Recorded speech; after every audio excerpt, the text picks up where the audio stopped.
هاي الحلقة لمحبين الكعك. حنعمل كعك اليانسون التقليدي اللبناني. يلا نبلش.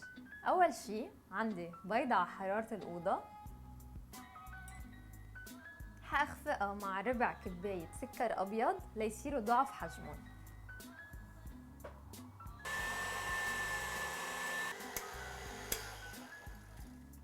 ربع كباية زيت زيتون هو اللي حيعطينا الطعم الهشة تاعت الكعك.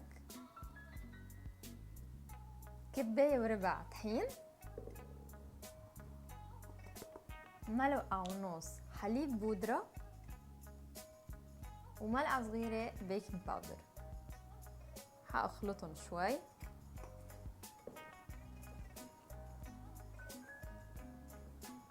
ما حأخلط كتير ما يعجنوا. وهلأ للمكونات الأساسية اللي هن أساس الطعم. عندي سمسم محمص ملعقة هو اللي حيعطينا الطعم الحلوة، وملعقة من حبة البركة هي اللي حتعطينا الطعم المرة الطيبة. أكيد ينسون بذور ملعقة، كمان ملعقة ينسون بودرة اللي حتكون مليانة نكهة، محلب اللي حيعطينا الطعم التقليدية الطيبة اللي ما فينا بلاها، مي زهر ومي ورد لنطيبها بعد زيادة. حأخلطها هلأ.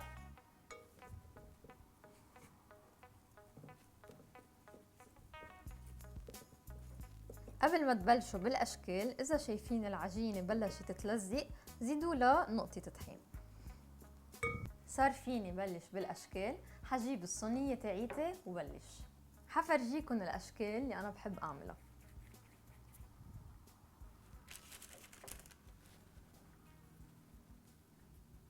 حكفف فيهم وححطهم بالفرن اللي حميته على حرارة 160 درجة لمدة 10 أو 12 دقيقة ليصير لونهم ذهبي.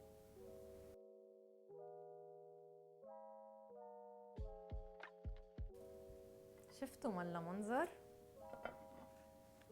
ريحتهم بعد أحلى من شكلهم. عملت شوية شاي لأنه ما في أطيب من الكعك والشاي.